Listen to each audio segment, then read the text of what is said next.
Durham University is very fortunate because we are here located at a UNESCO World Heritage Site. Here we have the castle, and adjacent to the castle is the Institute of Medieval and Early Modern Studies, where we carry out research on cultural heritage, that is, tangible heritage, as you see it here, bricks, mortar, stone, but also intangible heritage in the way of festivals, rituals, crafts and the arts. And we here try to breathe life into the cultural heritage that imbues this place, and we also try to give it an international dimension.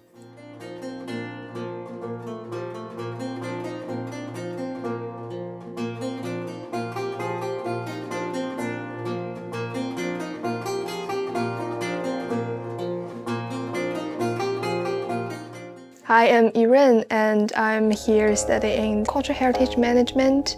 I like Durham because it's a UNESCO cultural heritage site. The instrument I played is called guqin. It's a Chinese traditional instrument and it's a wooden instrument. And the history of it goes back 3,000 years. So my instrument literally has 7 strings and it was made of wire. So the piece I just played is called Water Dragon Intonation, and it describes a dragon flying between the rivers and the sea and sky and in night. And in the meanwhile, the dragon is singing. What we are interested in at the Institute of Medieval and Early Modern Studies is working with local professionals, students and fellow academics to carry out research into the connections between tangible and intangible heritage.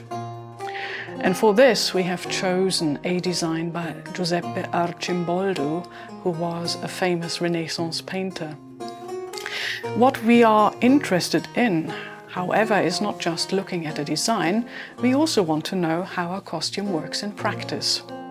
So we asked a designer from Hexham, Emma Berry, who's a specialist, to recreate a costume based on the information Arcimboldo left us. She used techniques and materials that were available in the period to recreate a costume. Now there are of course a number of questions with this. For instance, we do not know which materials and which colors were used. Arcimboldo doesn't tell us. So Emma simply decided on the shape. She went for something a little bit more flexible.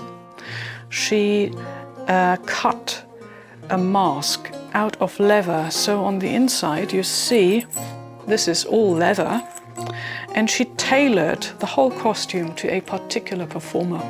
The painting, we used tempera technique, and our pigments were plant-based. They were woad for blue and dragon's blood, a pigment also plant-based that was known all over Europe since the Middle Ages. And that produces some kind of reddish hue. If you grind the pigment and mix it with egg yolk and warm rabbit skin glue, you get a flexible paste that can be applied to all sorts of surfaces and stays quite flexibly. We were interested in how a performer might make use of the costume. So 2 of our students worked with the costume independently and tried to work out how best to move in it. The costume was tailored to me. Working with Emma was really easy, but also very interesting to see what measurements she needed to take, and also realising how important the measurements were, particularly with the head. And I think also having a bit more room as well in the costume so that I could move freely, and then also adding my own interpretation, so making sure that I wanted the belly as well was great fun.